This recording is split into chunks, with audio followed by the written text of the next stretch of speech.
Hello and welcome to It's Not So Lonely at the Top podcast. This is a podcast for business leaders and business owners just like you. We're going to be sharing top tips on how to develop yourself personally and professionally. I'm going to be sharing updated podcasts on a regular basis, so please do make sure you subscribe, and I really hope you enjoy today's podcast. Hello and welcome to today's episode of the It's Not So Lonely at the Top podcast. I'm joined today kindly by Iain Crighton. I'm really delighted to have him join us. His mission is about giving without the expectation of receiving, and you'd be amazed how often something amazing happens. He's a business coach and particularly experienced in identifying suitable mentors to support business leaders like you to achieve more than they ever thought possible. He's a retired managing director and business owner with a history of working in the automotive industry. He's currently a fellow of the Institute of the Motor Industry with the postnominals FIMI, and retail cycle industry. He's got a strong business development professional with a master's degree focused on retail management from Loughborough University of Business, School of Business and Economics. Be excellent if I could read properly, wouldn't it? He's passionate about supporting local communities, both through business and voluntary roles. He's a past trustee of the Cambridgeshire Community Foundation and past trustee of the Sports Aid Eastern. Proud to have played an integral role in starting a successful youth development programme at local cricket club, as well as leading the team that raised over £250,000 to support local children with grants to achieve their sporting dreams. 3 of which were medal winners at the Rio Olympics, received grants from our local Sports Aid fundraisers when starting out on their sporting journey, which is absolutely incredible.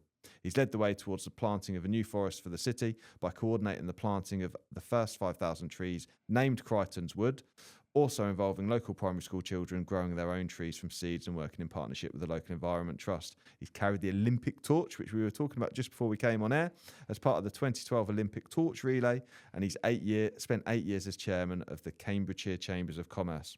Background in business, retail, automotive, and retail cycle shop. I'm absolutely delighted to have you on the podcast. Does it feel a bit awkward when it's like the introduction piece? But it's all good. I hardly recognise who you're talking about, to be honest. And then I sit and think, yeah, well, I'm quite old, and I've been very lucky. I've had a lot of really interesting experiences, so I'm happy. Absolutely fantastic, and I will delve into the questions that we talked about beforehand, but it was quite interesting actually. Blast from the past. So back in one of my histories was I worked in the body repair industry, and I used to work at a body shop in Peterborough several years ago called Gladwin's Body Repair Centres, yes. which I imagine you'd probably remember, and I remember Crichton's Saab. from back in the day. One of an interesting story actually, because Saab have kind of disappeared into the ether. You still see odd examples about that. Have you still got one? Yeah, absolutely. Because they were wonderful motors. I think I don't know at what point General Motors got involved, and they became quite Vauxhallized, didn't they? But previous to that, they were quite iconic. And I actually remember before I came to Peterborough, I used to work at the Cambridge branch, and the estimator who was like my mentor was really into Saabs, and he had a 9.3 high output turbo, which was a proper bit of kit. Nice. Yeah, very nice. A proper bit of kit that was dearly loved, and I think he probably still has now. Actually, dearly loved bit of kit. So what was the? I suppose the question is Saab? What was? Was there a connection for you with Saab? How did that come about? No, well, it was slightly bizarre, really. And when you look at career choices, I used to work for Barclays Bank. Oh, really? Which not many people own up to, but yeah, okay. I worked for Barclays Bank, but I used to do a lot of car rally driving. Okay. And so I spent most of my weekends fixing the car I'd just broken. But my father had a garage. Okay. And then, light bulb moment, if I go and work for my dad, I can get his mechanics to fix the car I've just broken. Actually, it never works out like that. But that, in terms of career choices, that was kind of a bizarre one, but it was about so I could go and indulge my passion, which was rally driving. Amazing. And I joined my father.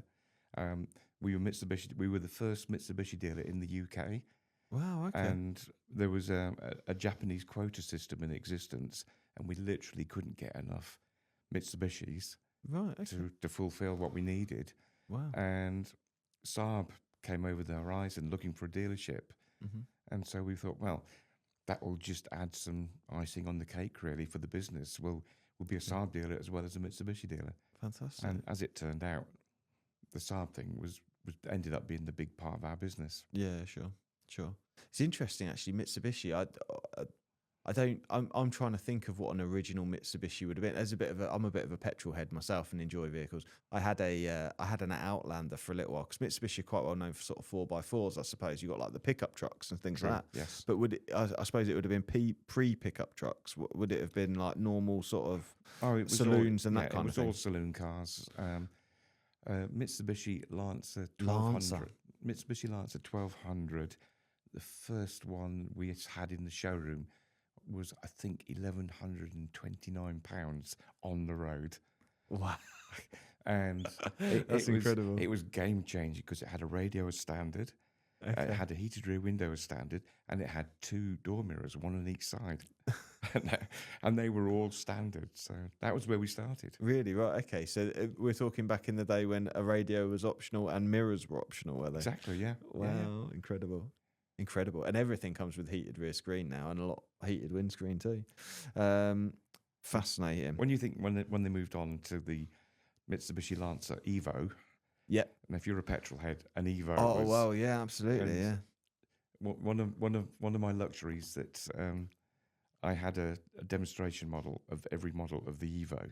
Sure. And that was just such good fun. It really was. Yeah. I never quite rallied the Evo. Sure. I would probably cost me a fortune if I had, but good cars to drive. Yeah, so I'm sort of thinking we're talking school of like, so with Evos we're thinking you've got the Evo, you've got the WRX Impreza, you've got these are all like long bygone now really, aren't they? But Impreza, WRX, Nissan Skyline, there was a few. I suppose all of those are swear words if you're an Evo fan. No, proper cars. Yeah, proper cars. Fantastic, Ian. I never had you down as a bit of Fast and the Furious there, Ian. You missed that, didn't you? Yeah, I wasn't expecting that conversation. I do appreciate that. Excellent. So, I wanted to just pick up a moment a lot of people dream of. Certainly me as well. It'd be incredible to get to go to Buckingham Palace, and you met Prince William to receive your MBE. Yes.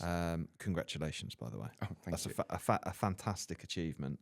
What went through your mind during that moment when you were sort of with Prince William, and how's it sort of shaped how you see your role as a leader? I suppose is the question. First of all, it was a special day. I mean, so I had my wife there and my daughter was there. My daughter nearly got us thrown out because she insisted on taking pictures of everything. And the security team kept saying to her, "You've got to stop taking pictures. You've got to stop." And she just couldn't resist. So that was funny. I had a lovely moment with Prince William. And sometimes you think, they just say the right thing at the right time. So when I'm receiving the medal from Prince William, he very kindly says, "And can I ask what you're receiving, what you were awarded the MBE for?" Mm-hmm. And it just happened. I was nominated by Sport England for the work I was doing with them and Sports Aid. Excellent. So that was the background to it. But Catherine was actually the honorary president of Sports Aid. So when Prince William said to me, "What for?" I said, "Well, it's something your wife and I have in common." And he went, "Really? What's that?" And I said, "It was through Sport England and Sports Aid, helping to raise money to help children achieve their sporting dreams." And he said, "Oh, that's amazing." He said, "Catherine will be absolutely thrilled when I tell her tonight." And I'm thinking, what a nice thing to say. Maybe it was a little bit of BS, but I walked away thinking, what a nice guy. Yeah, and it was a lovely snapshot of the day, really. Yeah, amazing. Well, that really, really thoughtful, and I suppose a lovely thought to think of those guys talking about you over the dinner table later on. Yes, cheese on toast tonight, and guess who I met today? Yeah, beans and cheese on toast. Yeah, I can imagine it. Fantastic. Dream on. Fantastic. So, Sports aid's fascinating. I've been to a few of the dinners locally. I know in Peterborough, it's quite active, isn't it? Sports aid Yes. with local networking dinners and bits and pieces. I remember seeing Paul Merson actually recently speak. I thought he was brilliant. What made you? What's the connection to sports aid? Why did that enthuse you? What did you? Crikey. It literally goes back to the point where my parents wanted to retire from business, Sure. and mum and dad came in one day and said, we're thinking of retiring. What do you want to do? And I went, so what are the options that you see? Well, we can sell the business to someone, or you can buy it if you want it. And I thought, do you know what? It's a no-brainer. I'll buy it. And we sorted out a deal. It was nice. It was a family deal. And when I sort of finished, when we did that deal, my dad said to me, so what are you going to do now? And I said, well, I really need to take the Crichton's brand to a wider audience. I said, the bigger competitor in the marketplace was Marshall's. I don't have that sort of money to compete on a pound-for-pound basis. Sure. So I've got to find ways that I can promote the business differently.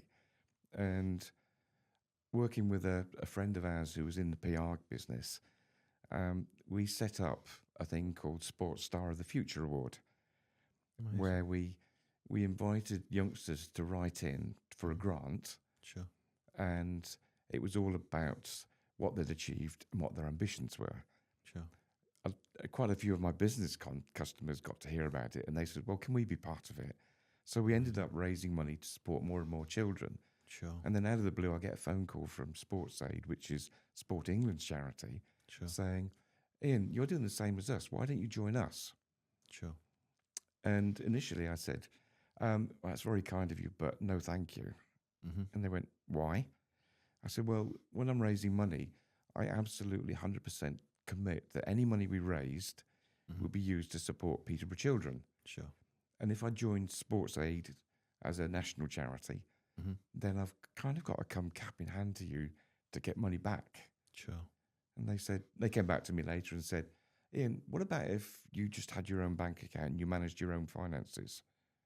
Nice. So you become part of our charity. Nice. So instant charitable status, which was nice. Yeah, absolutely. It saves a lot of the red tape, doesn't it? Yeah. I mean, what they were more interested in was how much money is Sports Aid gathering across the country. Of course, yeah. So we had this unique situation where we carried on doing what we were doing. We committed to supporting only Peterborough children. Amazing.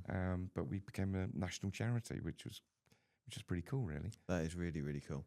And I suppose it's a win-win for everyone then, because you get to keep it local, which is most important for, as with any sort of dealing with any national charity, you worry that you're just committing money to elsewhere and you don't really see the benefit in your community. Youngsters, to be honest. Sure. There were, one of the first that we ever held was a young lad called Lewis Smith. Wow. He was such a polite, lovely young lad. Excellent. And we got him into, I think it was Light FM at the time, the radio station. Okay. We got him in there to do an interview because he was going off to compete in Beijing. Amazing. And I suggested that wouldn't it be great if we could do a radio interview with Lewis in the Olympic Village in Beijing. Amazing. And everybody went, oh yeah, that'd be fantastic. And then Lewis goes a bit quiet and then he goes, who'd pay for the phone call?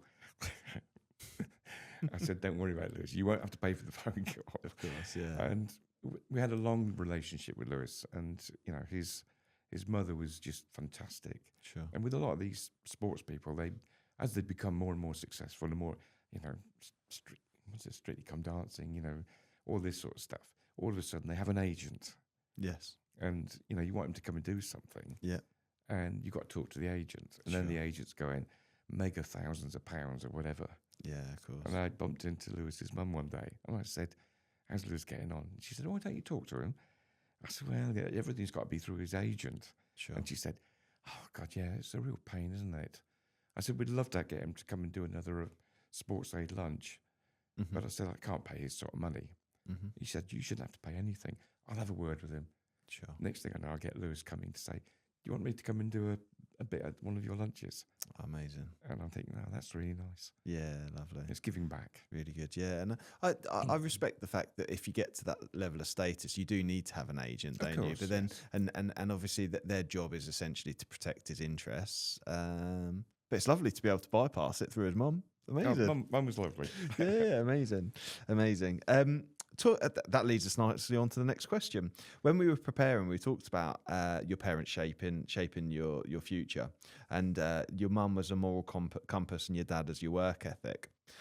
So, with the moral compass and the work ethic, how do those two show up for you in the way you go about your work and leadership decisions today? I think it's just embedded, really. It's doing the right thing. Mm-hmm. You've got to feel comfortable about what you're doing. Sometimes you have to make tough decisions, Of course. and the decisions you might not like particularly, but if it's the right decision, then that's what you've got to do. Mm-hmm.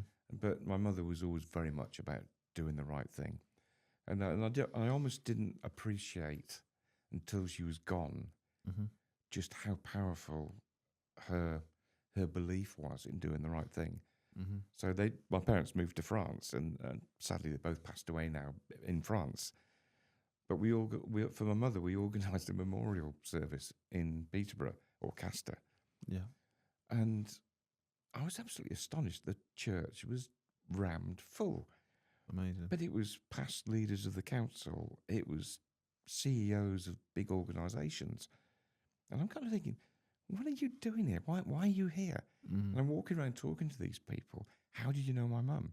Mm-hmm. And at some point in their lives, my mum had been some sort of rock, some sort of support, some sort of guidance to these people. Amazing. And probably the most telling comment was, I think it was Marco Seresti, who was the leader of the council at that point.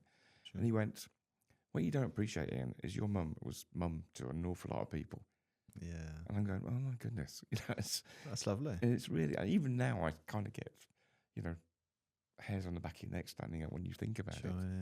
Yeah. That was how she lived her life. Sure. And you can't do anything but really sort of follow that. And Yeah, absolutely. Amazing. You must have felt really proud. Must have felt really proud then. I was, yes. Amazing. So one of the other bits we were talking about was sort of trust and betrayal. And as we were preparing, we were talking about essentially trust is a really big part of any business, isn't it? And Sure. and listeners will appreciate that.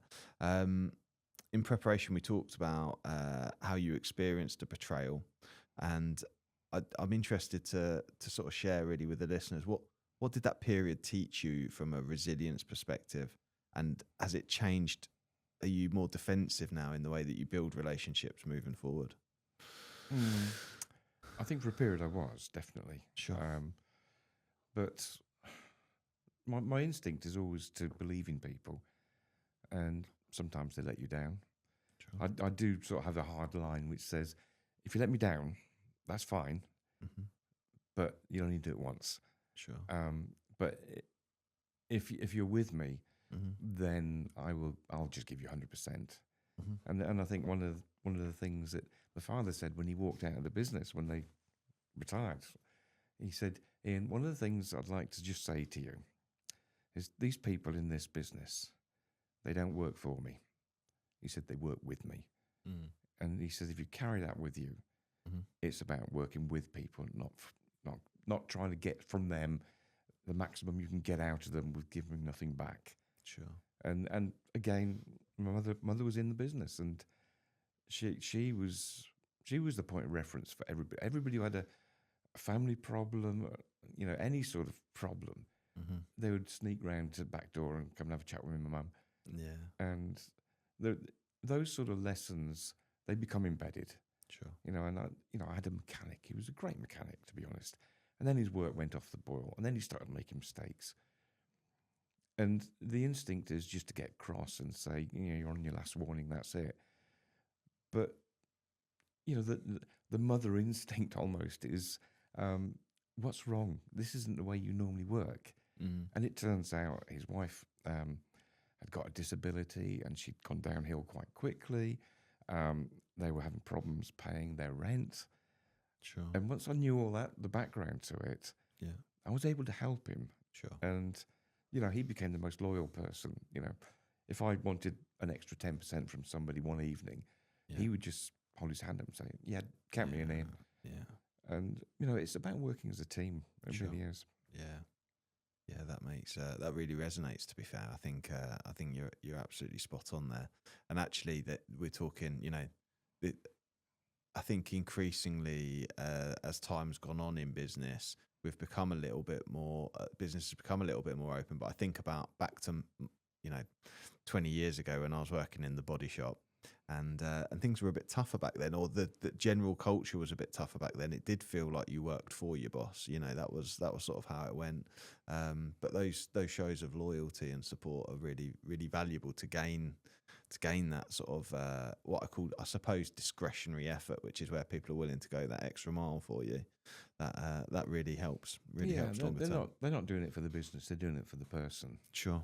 And if they don't respect the person, then the chances are they're not going to help. And I was very lucky. I had a really good general manager in the garage business because I was out a lot. I was doing the Chamber of Commerce stuff. I was doing sports aid stuff and various networking, things like that. But, the general manager was spot on. He was great. Yeah. And then one day I walk in and he goes, Iain, he says, can you do us a favour? I said, yeah, of course. What do you want? Can you go out and have a chat with the lads? And I'm thinking, oh my goodness, what's wrong? What problem have I got to sort out? And he goes, no, nothing's wrong. He said, they're just sort of mentioning that they haven't seen you for ages. Okay. And I said, yeah, okay then. And I just spent the whole day in the workshops talking to the mechanics, talking about their families, their wives, their homes, and just sitting on the corner of their ramps and just having a bit of a natter. Sure. And, the manager says, you wouldn't believe how it changes people's morale. When they can have that relationship with you. Sure. And we ended up creating a culture where once every 2 or 3 months, we'd kind of shut down for a couple of hours, so an elongated lunch up in the, I like to call it the boardroom, but it was my office, which was quite a big office. Yeah. But I used to put big sheets of paper all around the rooms, all around the walls, with headings of stuff that I was involved in. Which they probably knew nothing about. Okay. And I provide them with lunch and then say, right, it's not a free lunch. Each one of you has got to ask a question about one of those items on the wall. Sure. And then somebody goes, well, why is there a blank one? I said, because that's for you to write something on that you want to know about. Very good. And we had a really good informal conversation about what was going on. Amazing. And it gave them an insight to what I was thinking about. Do we take on another franchise? And one of the mechanics, he's a big biker. He says, well, what sort of franchise are you thinking about? And I said, what would you like? Well, bikes. And I said, well, let me tell you, I've had meetings with Harley Davidson and Triumph. Oh, wow. And I said, I don't know whether we can do anything. We can't do Harley Davidson because there's another dealer close to us. Yeah. But possibly Triumph. But at the moment, it's looking hard to make it work. Sure. And he sort of gets really excited. So next time I go around workshops, he's going, any news on the Triumph thing? Yeah, of course. And it just brings people together. And it's so important when it gets tough. Sure. They're the important things. Yeah, amazing. I think I like that idea of putting the different things that you're doing around, and then everyone can sort of get involved and ask questions. I really like that. That's a really good idea. You write one of the sheets, sports aid, and somebody's going to go, what is sports aid? Sure. But when you start saying, this is what we're doing, we're helping these kids, and here's a text message I've just received from Lauren Steadman, who's a Paralympic triathlete, and she sent me a text message from the podium at the Rio Paralympic Games, and she just won the silver medal. Amazing. And it was just, Iain, just wanted to say thanks. Oh, I love that. And when you show that to the guys in the business, they kind of get it.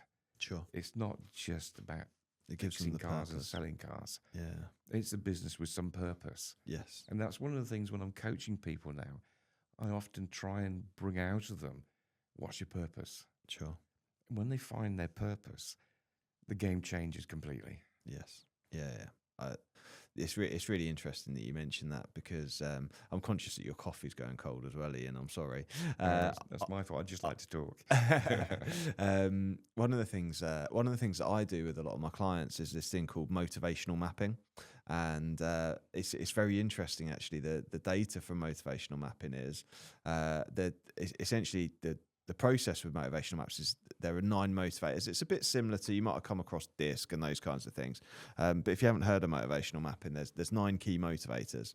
And one of it, which is what's called the searcher motivator, which is around mission and purpose, about meaning and purpose. And interestingly, out of over 110,000 maps that have been done across the globe, searcher is in the top 3 motivators for people as the most common motivator, transcending money. So mission and purpose, meaning and purpose is a really, really big motivator for people. Really, really big. Yeah, that's interesting. I've been working with a local business, and the owner has been in business 25 years. Wow. And he came in and he sat down with me one day, and he was just looking fed up. I said, "What's the matter?" Oh, he said, "It's just such a grind." He said, "It's the same thing day in, day out, day in, day out."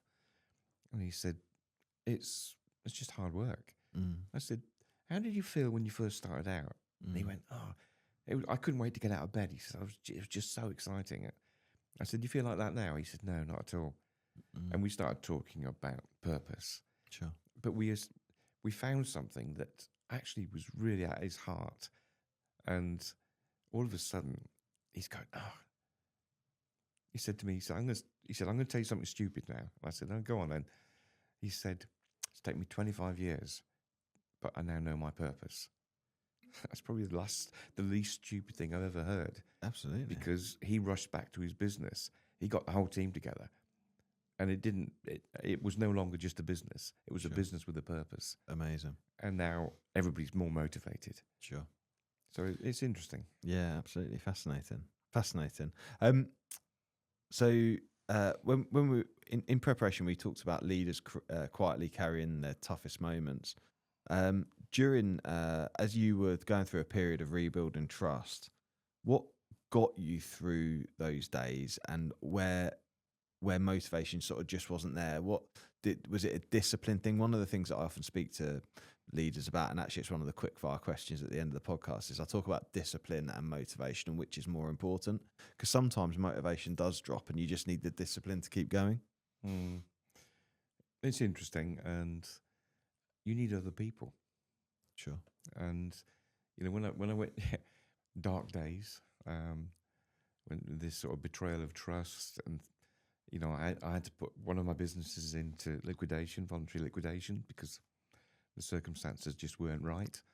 And I'm kind of thinking it's the end of the world. I'm just like so down, and I just shut myself off.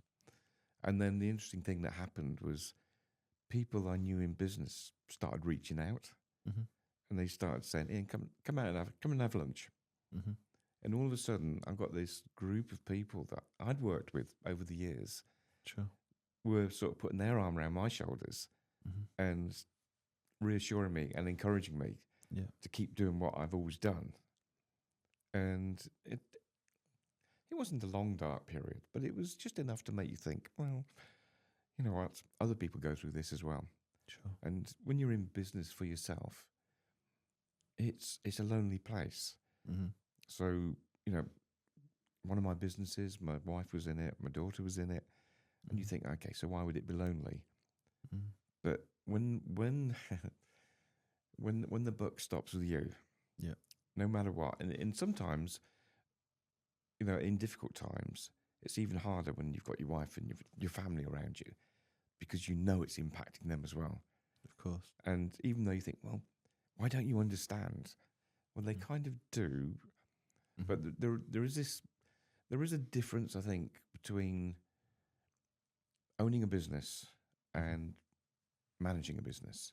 Yeah. Owning a business brings a lot more responsibility. Agree. A lot more sort of heartbreak, I suppose. If you're managing a business, you'll do the best you can, and if it doesn't work, well, you move on. Of course. It's never that simple when it's your business. Yes. And it was funny because just recently I had to go down to London with the CEO for Alia, And Alia is where I work now, and I really love it. It's just such a great place to meet new business people. Sure. But we were travelling down to London. I don't know how the conversation started, but it was something to do with employing people. Okay. And I said, because you realise the best and the worst people to employ are people who've had their own business. Sure. And he went, in what way? I went, well, they're the best people to employ because they really don't need motivating. They don't really need to be told what to do. They can see what the end goal is. They think out of the box, and they have an energy that will get stuff done, putting it politely. Yeah. So, get stuff done. Get stuff done. Similar word, but stuff. Yeah. And really, you almost just you just wind them up, let them go, and they'll get on and do the job. And Sure. they will always commit 110%. Sure. So it was then. So why are they the worst people?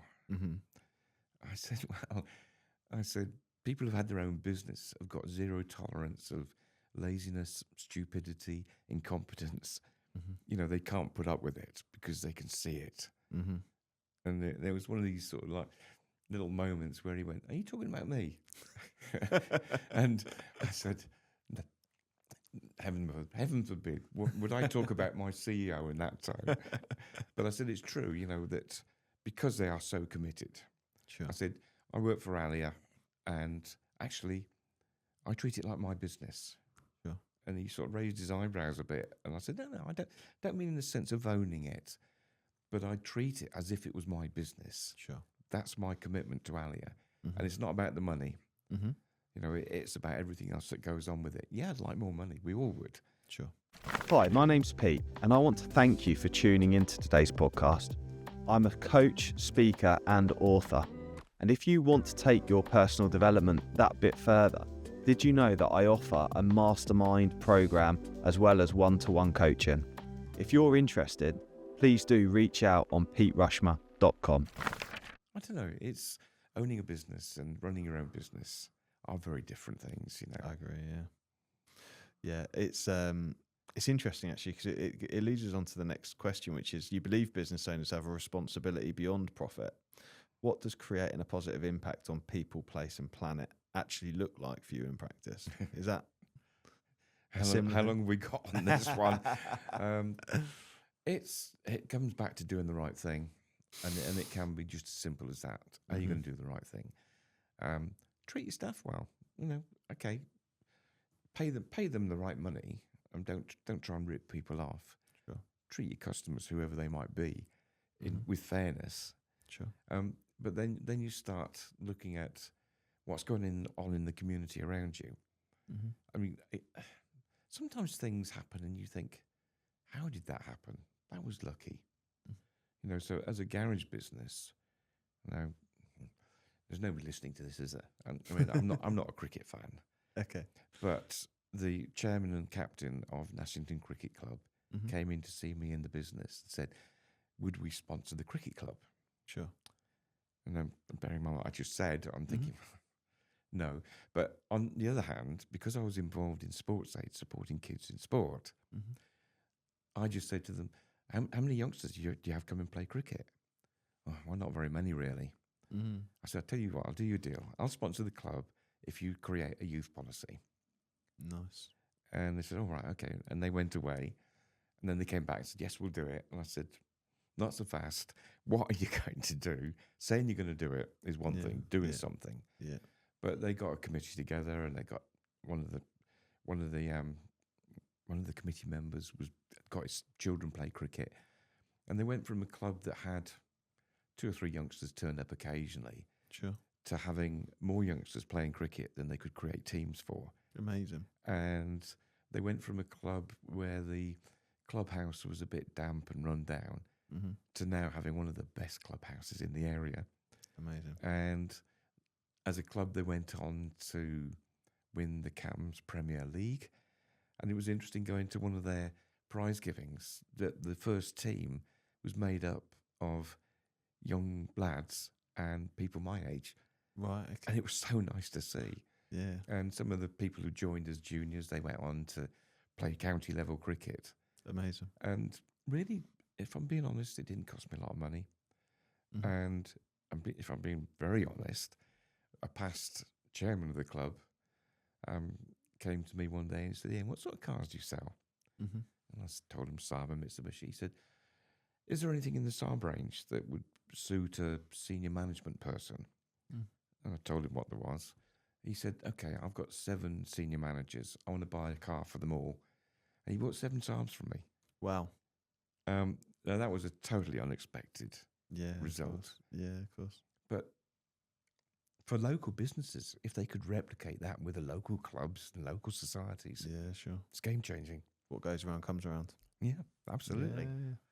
Yeah, I see that. I think that's absolutely fascinating. I think it's really, really interesting. I suppose I get involved with a couple of local things that I find very, very rewarding. Interestingly, recording this, I've actually got a governors meeting. One of the things I do is I'm a governor at one of the local primary schools, and I think it's really important to.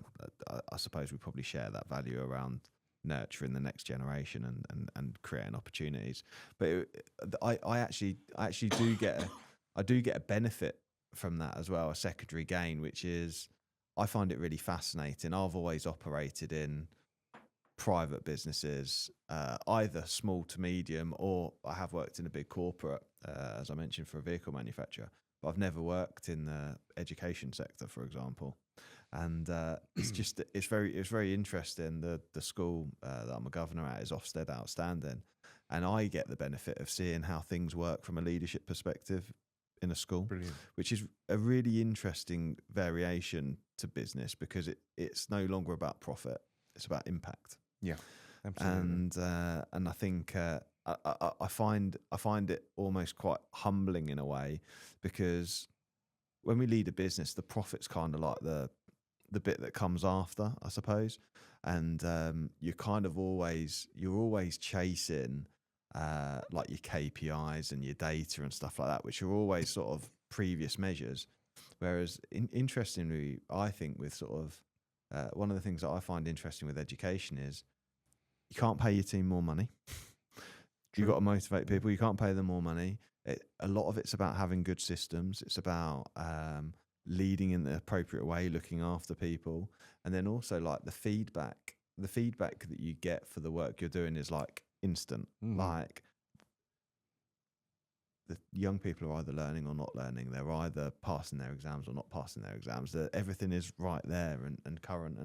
And I don't know. It gave you the opportunity to have a cup of a drink and that, but I think it's just very interesting, sort of being able to sort of transcend and have a deeper impact on the work that goes on locally. And I do find, like I say, I'm looking forward to the governors meeting later, and I think it's fascinating part of what I do, and having the opportunity to go and do that. I might not, if I worked for somebody else, I might not have the opportunity to go and do those things. True. I can have those. I mean, it's interesting. Ali, we work with a lot of social enterprises and charities. It's a core part of our business. Okay, creating a positive impact. Sure.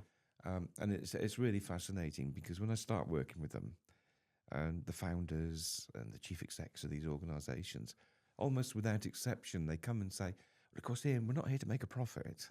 Sure. And I'm going, let's change the language slightly. Let's look at a surplus. Mm-hmm.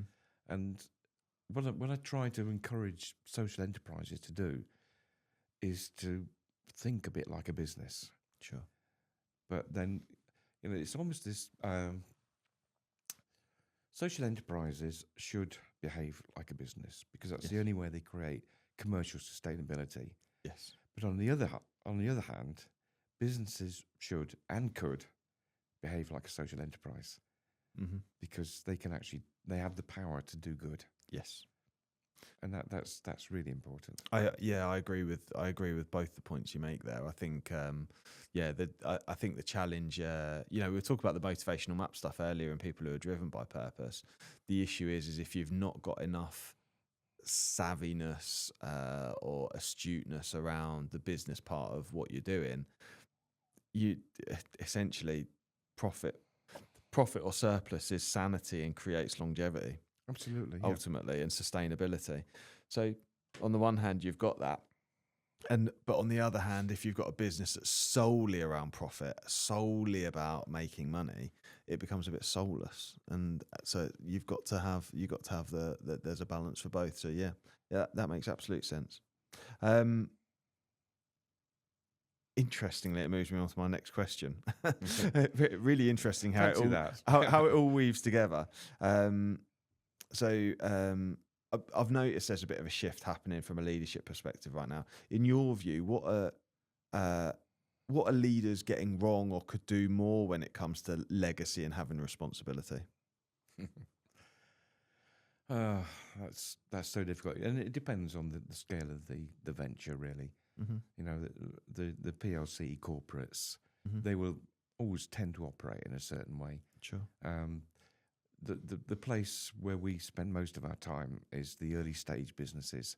Mm-hmm. And one of the things I'm trying to do more and more is bring wisdom Mm-hmm. into the business thought process. Sure. And when I say wisdom, it's tapping into the acquired knowledge of business people who've been there and done it and had the pain, learned the lessons. Sure. And it's not a secret. I'm just going to say I want to mention that there's a local firm of solicitors, Taylor Rose. Sure. And Adrian and Anthony Jaggard, the founding brothers. Yeah. I'd kind of known them loosely for quite some time. Sure. And I was with Adrian Jaggard one day, and I said, would he like to partner with Alia to support business community? Mm-hmm. And Adrian immediately said, so long as it's helping Peterborough business, yes. Okay. And I thought, well, that's interesting. And what we've set up is a mentoring program. Amazing. So his senior team are all going to spend the next 6 months mentoring Peterborough business leaders, charity leaders. So we've created a team of ventures who want to scale up and grow and create more positive impact in the city.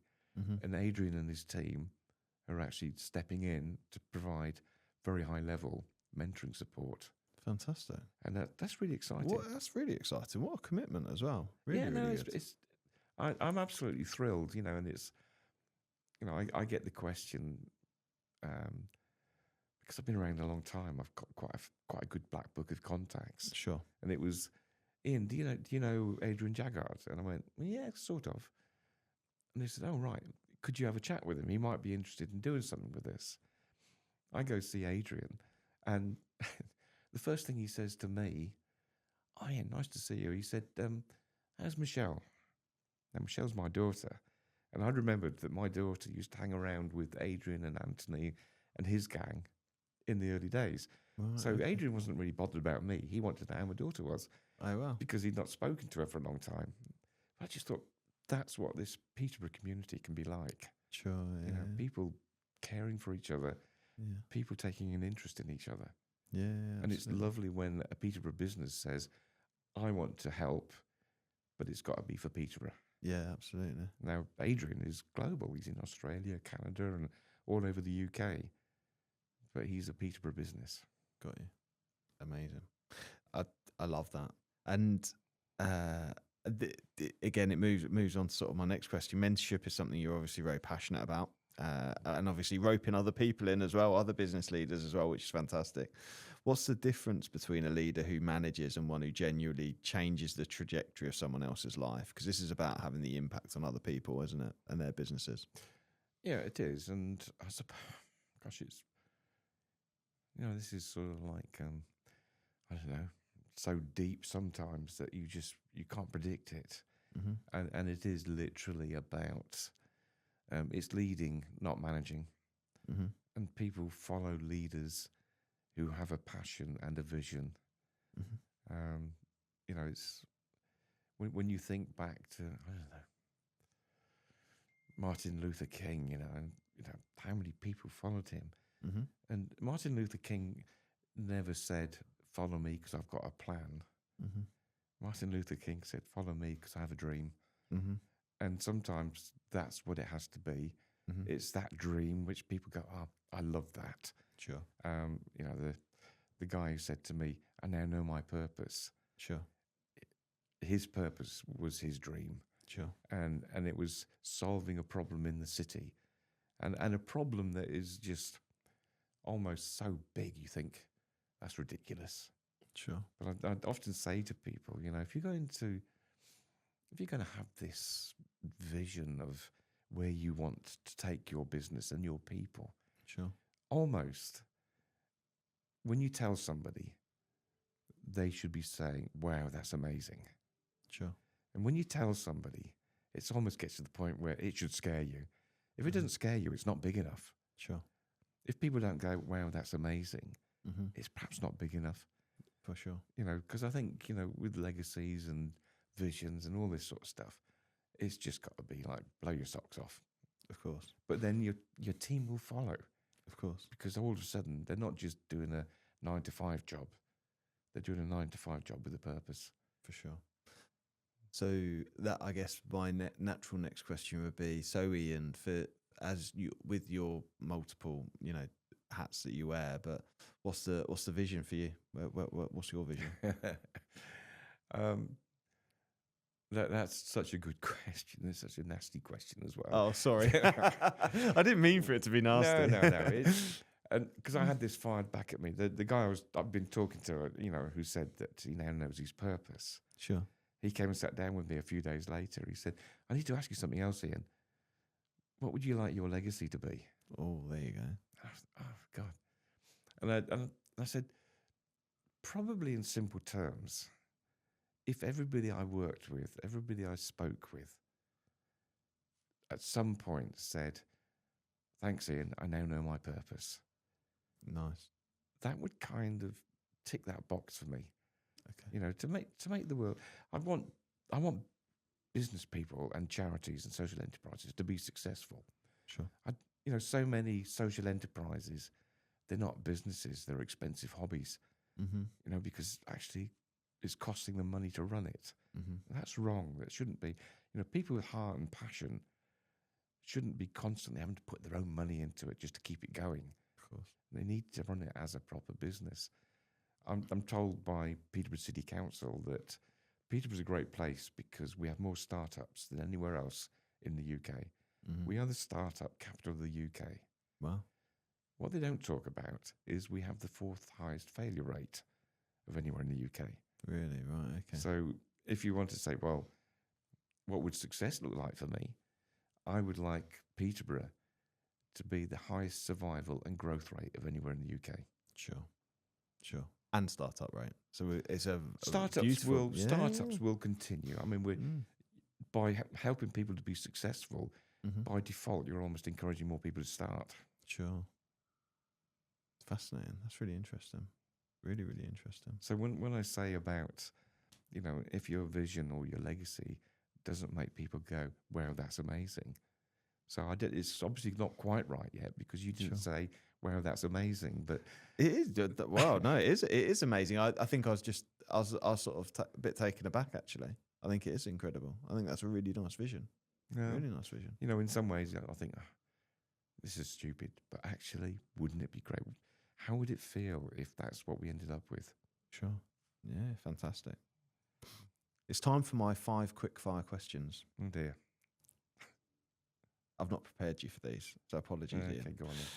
How do you develop yourself? I do a lot of reading. I attend a lot of TED Talks and stuff like that. I look at personal development as just a standard. Mm-hmm. I will very often be out of the box. Sure. You know, I will.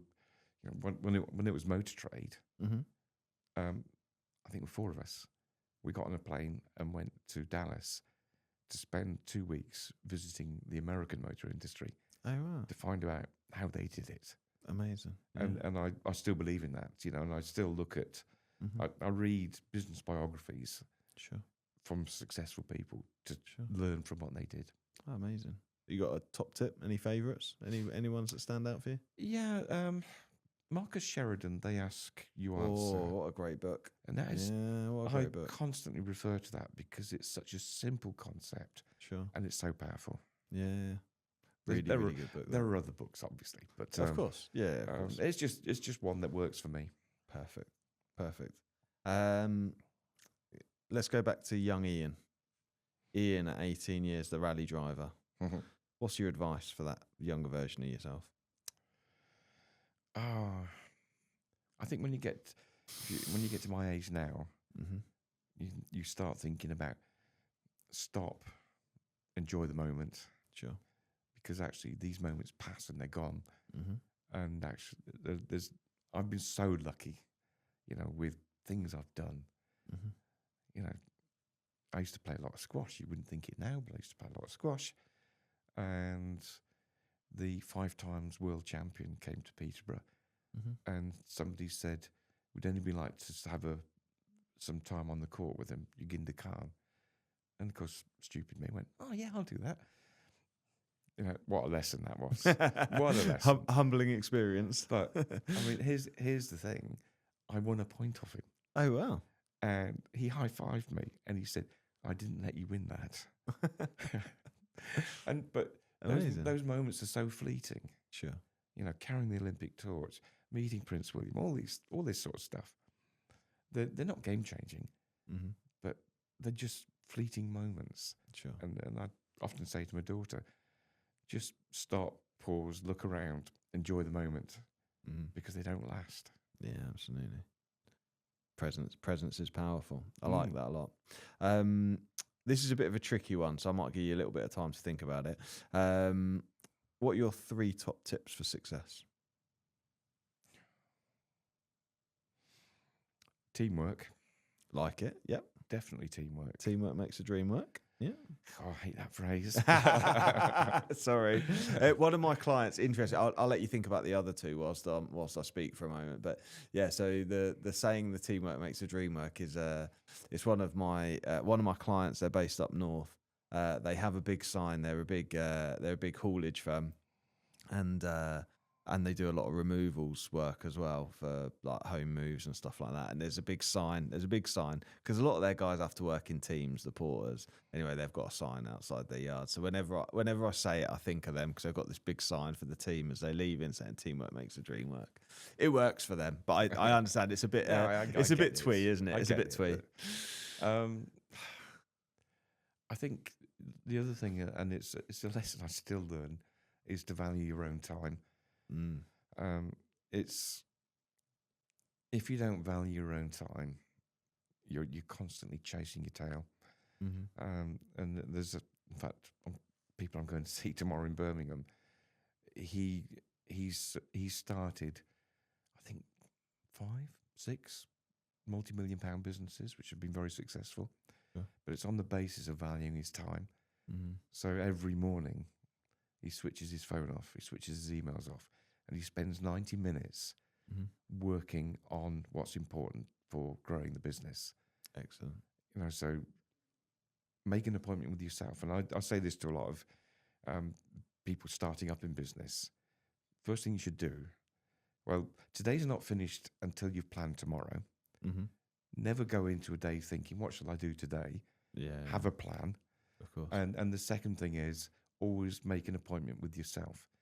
Because if we're meeting somebody, out of respect, we honour that appointment. We do, yeah. But we don't respect our own time. You've got a whole lot of stuff you want to get done, and you get to the end of the day, you've been busy all day, and you've not done any of it. And I was guilty of that, in my motor trade business. I'd be driving to work thinking, I've got to do this, I've got to do this, I've got to do this. A whole list of stuff that I've got to do. Sure. Walking through the door, the phone rings, a member of the staff wants to have a quick word with you, a customer wants to see Derailed, you. yeah. And you're going full on all day, and you're driving home thinking, I didn't do that, I didn't do that, I didn't do that. And they were the things which were actually important to grow the business. Of course. All I was doing is firefighting. Yeah. So it's really important that you understand, what is it, Michael Gerber, working on the business, not in the business. Absolutely, yeah. Fascinating. Okay, Brill.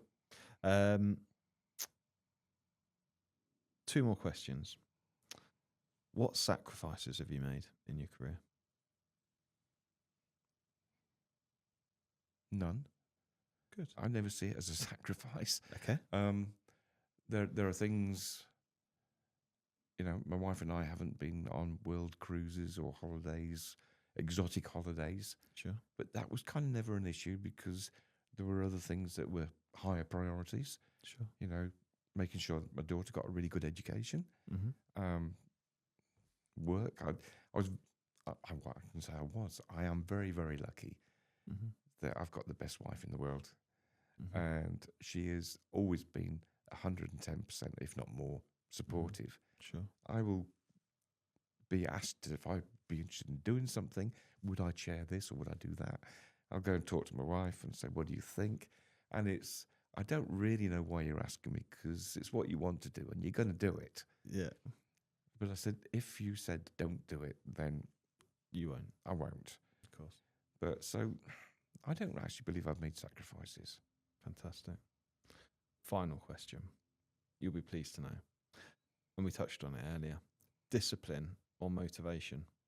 Which is more important to you and why? Oh. Motivation, I think, is probably more important to me. Sure. Discipline's a drudge. Yeah, okay. But you've got to actually have discipline. Sure. If you've got a project to finish, Mm-hmm. put it in the diary, get it planned, Mm-hmm. and get it done. Don't keep putting it off. Sure.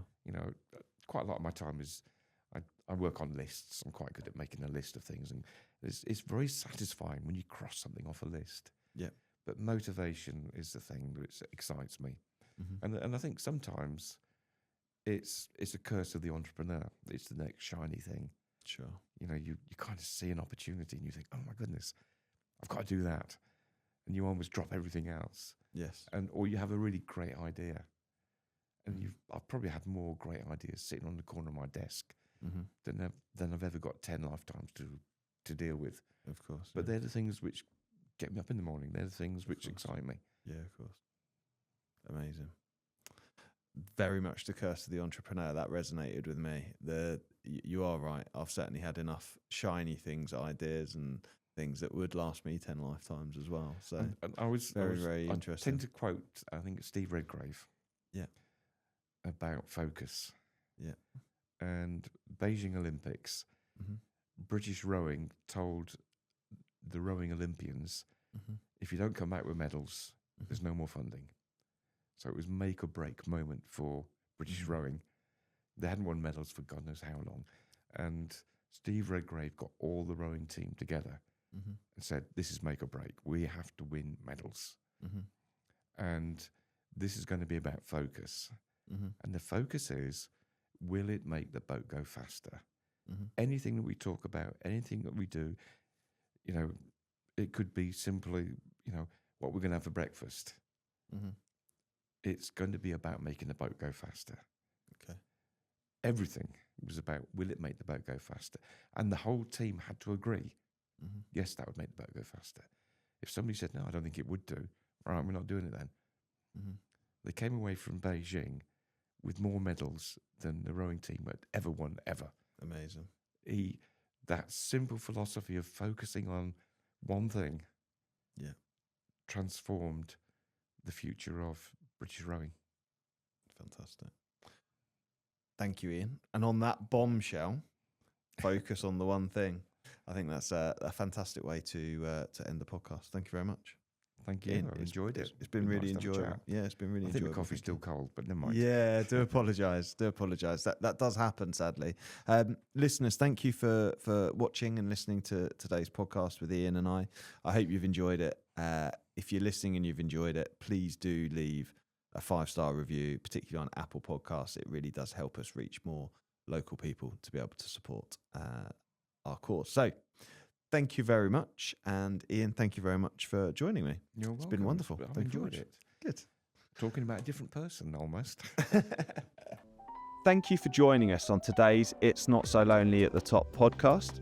We really hope you've enjoyed today's podcast. I'm absolutely delighted that you took the time to listen, and I really hope that you'll subscribe to ensure that you receive future episodes too. If you want to find out any more, please do search It's Not So Lonely at the Top podcast and you'll find it on your favourite podcast app. Thank you.